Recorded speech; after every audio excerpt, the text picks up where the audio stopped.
engalo za Katikiro siziwulira akalulu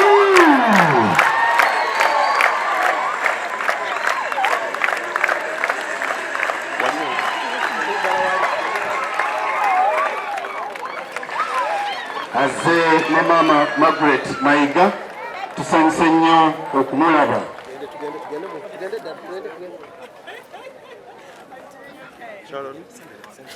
Mu kiseera kino abasakaate bagenda okuyimba oluyimba lw'eggwanga. Nnyo beebalire ddala ab'akalulu eyo engalo ezisingako awo eza Maama Nabagereka. Tweyanziza nnyo, tweyanzeege.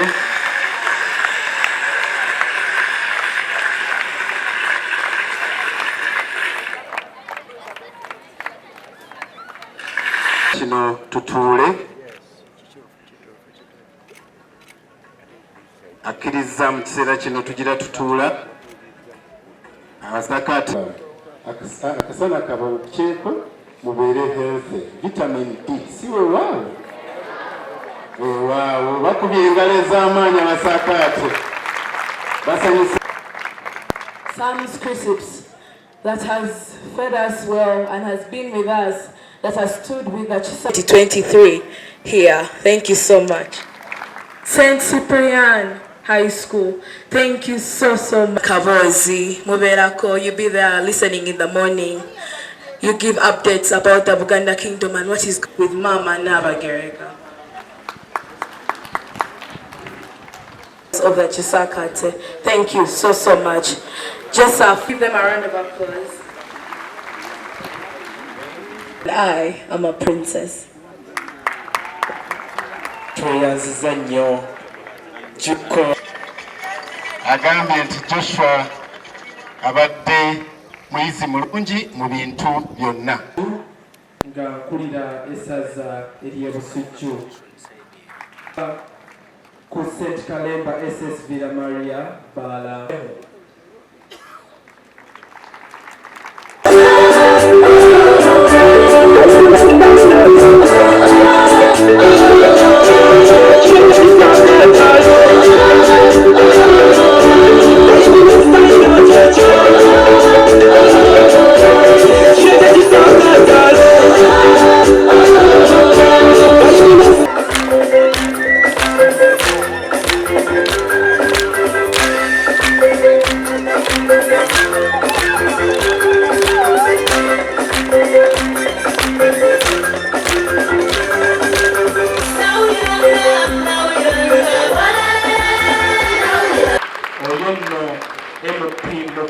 Municipality.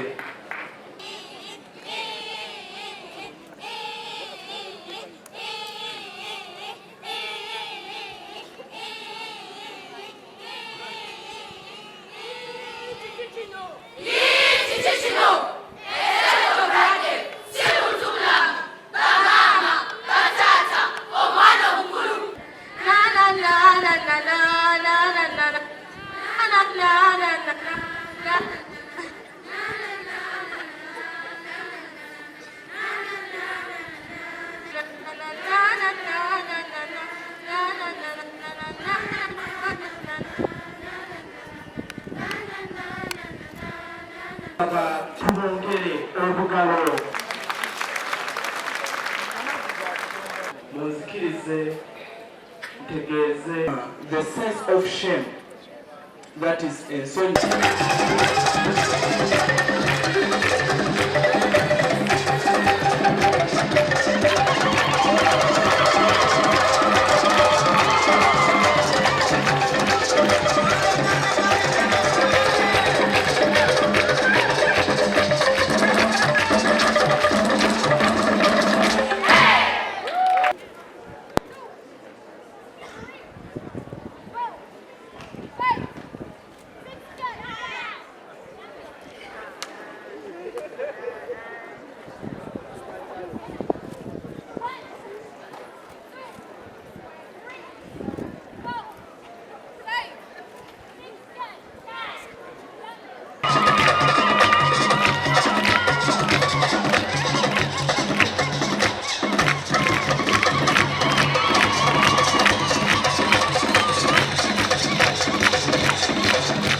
all of our interactions with the people of this beautiful country and of Buganda.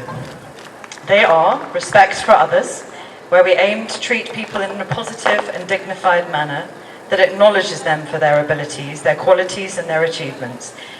Because, ladies and gentlemen, if you don't show respect for all peoples, then you cannot hear them and you will never learn from them. We also value integrity, which we define as being honest and having strong moral principles in all that we do, and in our collaborations, our partnerships with others, to produce something better than we could by ourselves. And finally, that of professionalism, where we all aim to have the skills and the competence expected from a professional in our fields. And I really believe that these cultural values that you are imparting on all these young people today are a tremendous contribution to who they will become in the future, upholding our heritage through positive traditions such as this and a deep understanding of our cultures is important in creating self-identity. Abantu banywa liters 15.09 per year. Abantu batamivu kino sikirabanga. And the young people in 2011 up to 2012, when a study was done in secondary schools in Kampala and Kulu. It was found that 70% had ever used alcohol alone, or substances, and 39% had used alcohol regularly. Buwakkiriza okutuwa omukisa guno tuteeketeeke ekisakaate n'ekigendererwa eky'okubangula abaana ba Buganda wamu ne Uganda. Omukisa ogwatuweebwa twagusanyukira era ne tutandikirawo kaweefube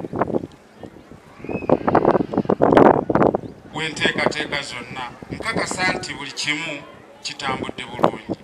Nyongera okwebaza abo bonna betukoze nabo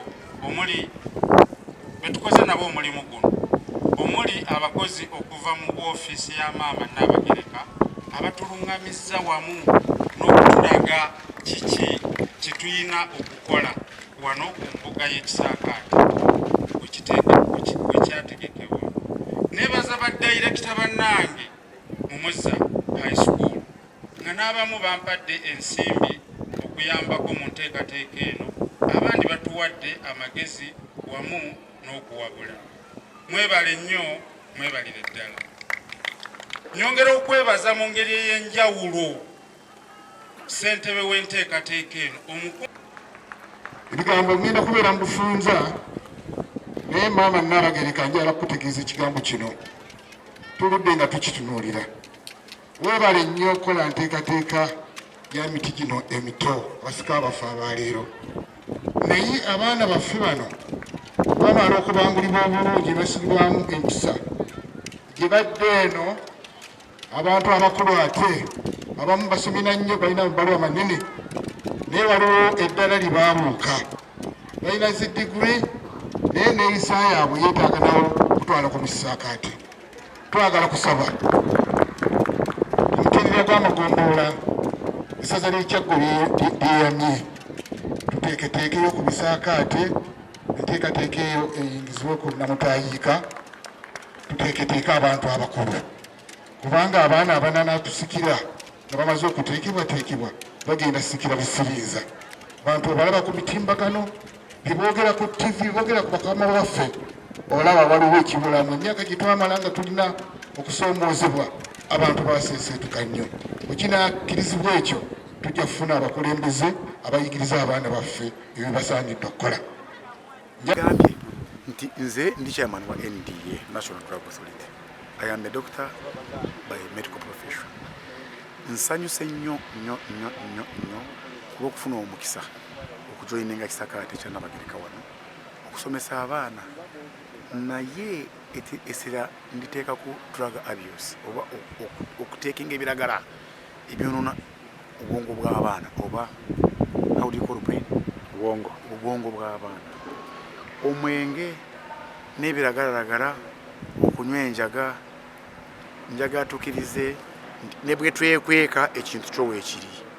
Ate statistics si nungi, ate kirabika abaana beeyongedde.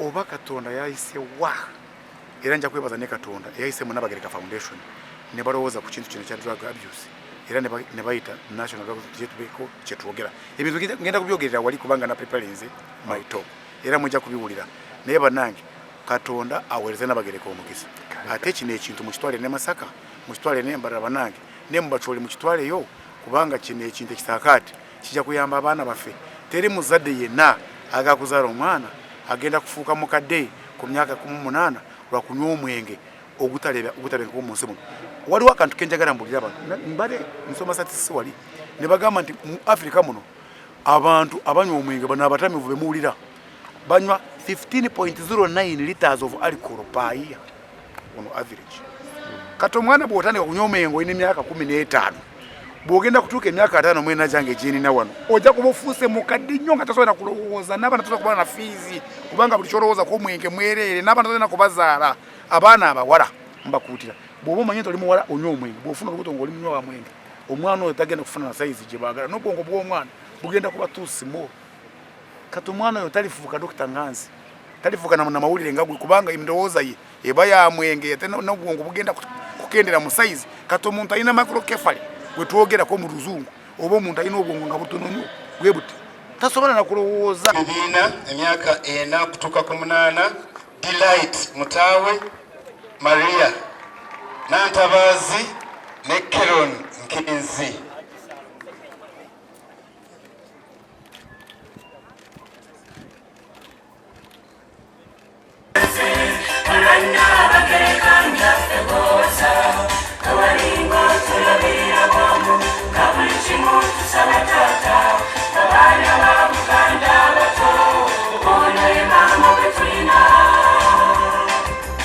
Precious Kalibala, Isabella Lubura, and Joan Narubwama. The youngest Basakate.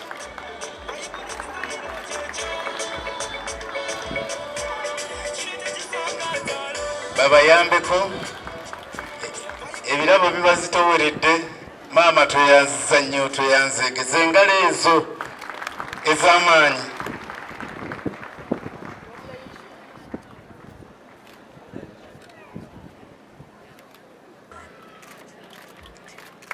asinze mu ngalo ze mu kibatu essimu eyaseereza ne kompyuta biriko kumpi buli kalonda yenna okuva mu buli nsi. Abaana bangi essimu n'ebyuma bikalimagezi babirina era ebyo bibafuula mikwano gyabwe ne babimalirako obudde bungi. Entimbe za TV nazo ziriko ebintu bingi abaana bye balaba buli budde. Omulembe guno gwe tulimu wa science na teknologiya era tetukyasobola kugamba nti abaana tebakozese masimu oba tebakozese kompyuta oba tebalaba TV. Naye omwana asigala yeetaaga omukwano ate n'okuwuliziganya naye. Abazadde abali wano n'abasigadde eka kisaana mujjukire nti emikutu gy'empuliziganya giriko n'ebintu ebitasaana ebiyinza okuyigiriza abaana emize egisobola okuttattana obulamu bwabwe. Ebimu byogeddwa ssentebe w'olukiiko olufuga National Drug Authority Dr. Medad omusajja wa Kabaka okuva ekigezi yasomera ekitovu abyogeddeko. Mu kisaakaate kino abaana bategeezeddwa nti kirungi okuyiga ebintu ebiwera kyokka bayiga obuwangwa n'ennono n'Oluganda.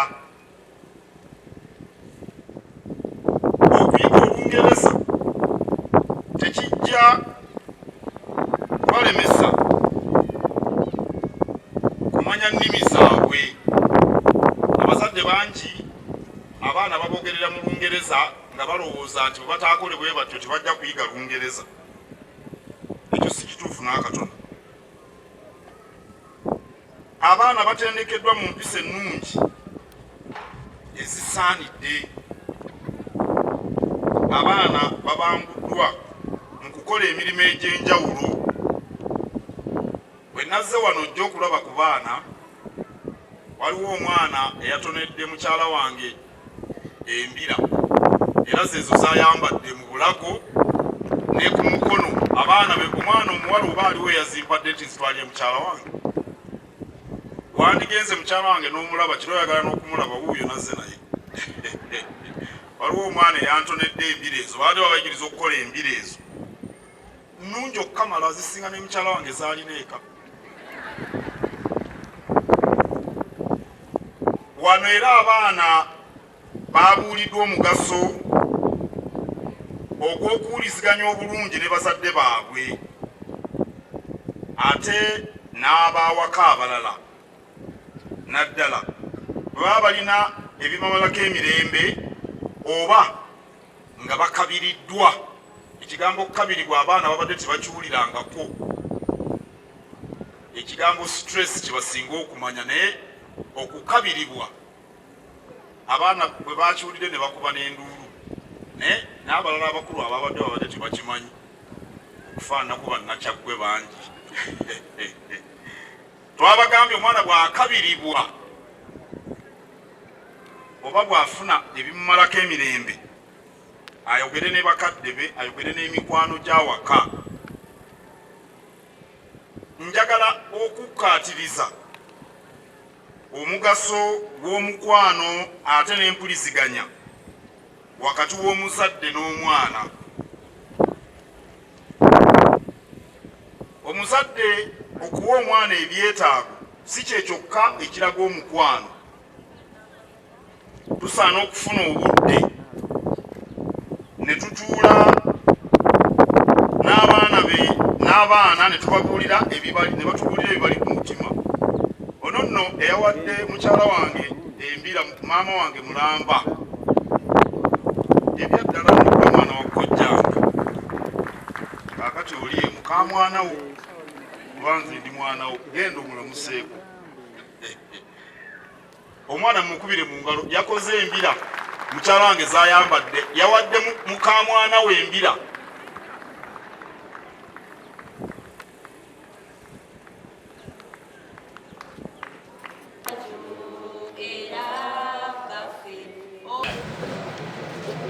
Okusooka byonna njagala okwebaza nnyo Maama Nabagereka Foundation ate n'okwebaza Ssaabasajja Kabaka wa Buganda olw'okufaayo okulumirira eggwanga lyaffe n'okulumirirwa abaana baffe.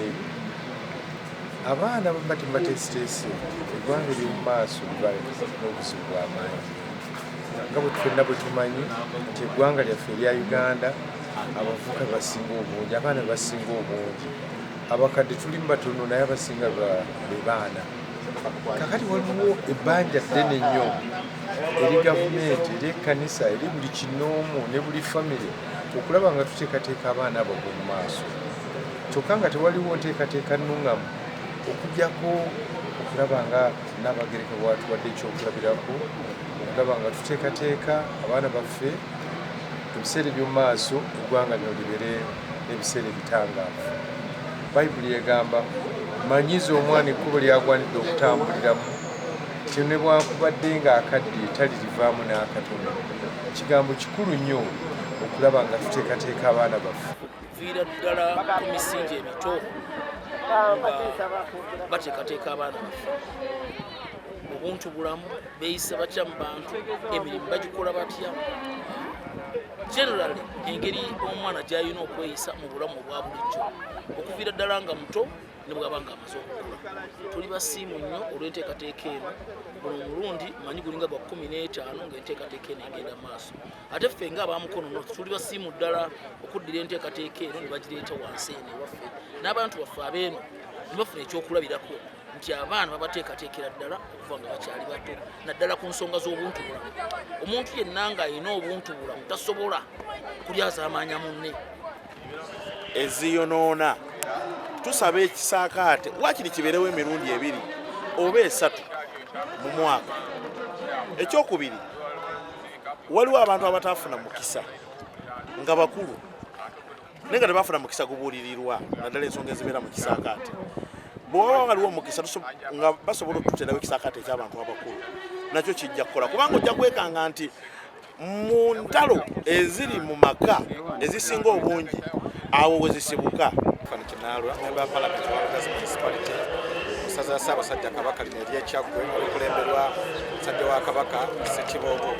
Bassebo ne bannyabo tuli basanyufu nnyo era twasanyuka nnyo maama Nabagereka bwe yasalawo nti ekisaakaate kigenda kuba Musaza Ssaabasajja Kabaka Lineerye Kyaggwe era ng'emanyi ssaza laffe ery'Ekyaggwe lyalina engabo ekulembedde amasaza gonna mukola obulungi emirimu gye twakamala okuwangula ate maama wayongera ekisaakaate wano aba atwongeddemu amaanyi okwongera okukola ennyo. Twagala okwebaza obugunjufu